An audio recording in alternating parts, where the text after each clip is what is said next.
नमस्कार दोस्तों, मैं doctor GK. Sharma, GS trichoderma clinic Haridwar से। मेरे बहुत सारे पेशेंट्स का एक और सवाल था, हेयर फॉल में और बाल्डनेस में क्या अंतर है। तो हेयर फॉल मीन्स आपका बाल गिरने शुरू हो गए हैं, आपके हाथों में बाल आते हैं, बाथरूम में बाल दिखाई देते हैं, लेकिन फिर भी सर पे बाल दिखाई दे रहे हैं, पूरी तरीके से कोई हिस्सा गंजा नहीं। बाल्डनेस में आपका कोई भी बालों का सर का जो हिस्सा है वो पूरी तरीके से वहाँ बाल खत्म होने लगते हैं, जो खासकर मेल पैटर्न में तो आगे के हिस्से से शुरू होते हैं, फिर आपकी साइड्स जाती हैं, फिर धीरे धीरे आपका मिड स्कैल्प, क्राउन या क्राउन और सामने का हिस्सा होता है, जिसमें सबसे बड़ा कारण जो बिगेस्ट फैक्टर इज़ हेरिडिटरी, यानी कि आपके परिवार में वो चली आ रही है, उनकी जीन्स आपकी बॉडी में मौजूद है।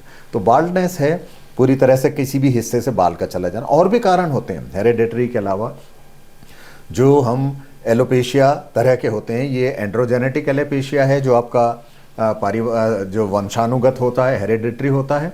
दूसरा कई और होते हैं, एलोपेशिया एरिएटा होता है, स्कैरिंग एलोपेशिया होता है जो किसी ट्रॉमा की वजह से, जलने की वजह से।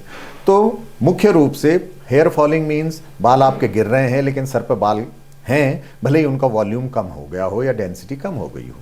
लेकिन बाल्डनेस का मतलब आपके किसी हिस्से से बाल चले गए हैं, वो कारण आपका हेरिडिटरी हो, कोई ट्रॉमा हो, बर्न हो गया हो, या एलोपेशिया एरिएटा जिसकी जो ऑटो इम्यून डिजीज़ में होते हैं, या कोई और वजह हो सकती है, किसी को कीमोथेरेपी चल रही है तो उसके पूरे बाल चले जाते हैं। तो बाल्डनेस पूरी तरह बालों का चले जाना, हेयर फॉल आपके सर पे बाल दिखाई देते हैं, उनकी डेंसिटी धीरे धीरे कम होने लगती है, लेकिन पूरी तरीके से गंजापन नहीं होता। धन्यवाद।